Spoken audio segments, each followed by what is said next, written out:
RRB ক্লার্কের preliminary result out হয়েছে। তো West বেঙ্গলের কাট অফ যথেষ্ট হাই। তো আরআরবি ক্লার্কের মেন্স সামনেই রয়েছে।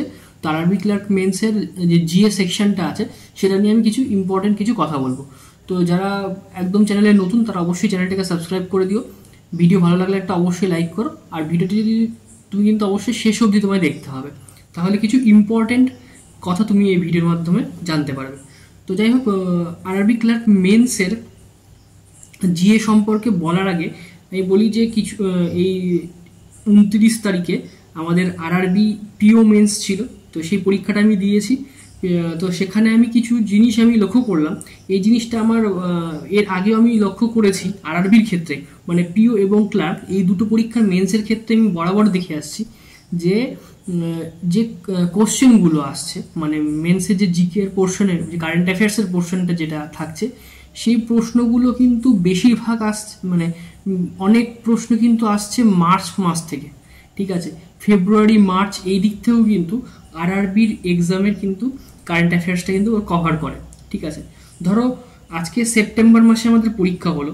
ঠিক আছে, তাহলে মার্চ এপ্রিল থেকে প্রশ্ন আসছে। ঠিক আছে, আরআরবি পিও মেন্সে এসছে। তো যারা আরআরবি ক্লার্কের প্রিপারেশন, যাদের মেন্স পরীক্ষা আছে, যারা প্রিপারেশন নিচ্ছ, তাদেরকে বলবো তোমরা কিন্তু অবশ্যই মোটামুটি মার্চ মাস থেকে, ফেব্রুয়ারি মার্চ মাস থেকে কিন্তু তোমরা কভার করো। ঠিক আছে, শুনতে অনেকটা কঠিন মনে হচ্ছে, এবার এতগুলো মাস কীভাবে কভার করবো, কিন্তু তোমরা যদি মার্চ মাস থেকে কভার করতে পারো তাহলে কিন্তু একটা তোমাদের কাছে ভালো রকম অপরচুনিটি থাকবে। ঠিক আছে, এটা কিন্তু একটা পজিটিভ দিক হয়ে দাঁড়াবে কারেন্ট অ্যাফেয়ার্সের ক্ষেত্রে। আরআরবি ক্লার্কের মেন্সে সাধারণভাবে জিকের পোর্শনে যে প্রশ্নগুলো আসে সেগুলো কিন্তু খুব ডেপথে, খুব কনসেপচুয়ালি কিন্তু কোশ্চেন আসে না। ঠিক আছে, মোটামুটি একদম ফ্ল্যাট কোশ্চেনই আসে এবং খুব ডিরেক্টলি কোশ্চেন কিন্তু তারা করে থাকে।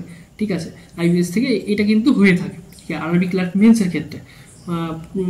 এবং যারা জি এর জন্য মোটামুটিভাবে মার্চ এপ্রিল থেকে কভার করে আসছো, ঠিক আছে, তাদের কিন্তু স্কোর করতে একটা সুবিধা হবে। পাশাপাশি বাজেট যেটা রয়েছে সেটা কিন্তু তোমরা অবশ্যই দেখবে। আর ইম্পর্টেন্ট কিছু স্কিম যেগুলো লঞ্চ হচ্ছে, বিশেষ করে যেগুলো তোমার ধরো কোনো এসএইচজি রিলেটেড হতে পারে, বা তোমার কোনো সোলার বা রিনিউয়েবল এনার্জি রিলেটেড যে কোনো স্কিম লঞ্চ হচ্ছে যদি, ঠিক আছে, তাহলে সেই প্রশ্নগুলো কিন্তু, সেই স্কিমগুলো কিন্তু খুব ইম্পর্টেন্ট। ঠিক আছে, তো এই বিষয়গুলোর দিকে তোমাদের কিন্তু নজর রাখতে হবে। ঠিক আছে, সেটা সাম্প্রতিককালের যেগুলো তোমার স্কিমগুলো আসছে, ঠিক আছে, তারপরে তোমাদের বাজেটকে ঘিরে, বাজেটের কোন খাতে কত টাকা ধার্য করা হয়েছে, বা সেখানে যদি নতুন কোনো স্কিম থাকছে, সেগুলো কিন্তু তোমায় ভালো মতন করে লক্ষ্য রাখতে হবে।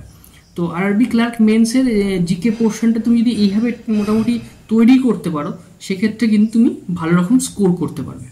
ঠিক আছে, আরআরবি ক্লার্ক মেন্সের জিএ পোর্শনের এই ইম্পর্টেন্ট দিকগুলো তোমাকে অবশ্যই নজর রাখতে হবে, এবং সেই মতোই কিন্তু তোমাদেরকে প্রিপারেশনটাও নিতে হবে। তো তোমরা যাদের আরআরবি পিও মেন্স ছিল তাদের ক্ষেত্রে তো অনেকটা হেল্প হয়ে যাবে আরআরবি ক্লার্ক মেন্সের ক্ষেত্রে। তবে জিএর কিন্তু তোমায় মোটামুটি মার্চ এপ্রিল মাস থেকে কিন্তু তোমায় কভার করতেই হবে। সেক্ষেত্রে তোমার একটা অপরচুনিটি থাকবে, তোমার একটা পজিটিভ দিক কিন্তু থাকবে।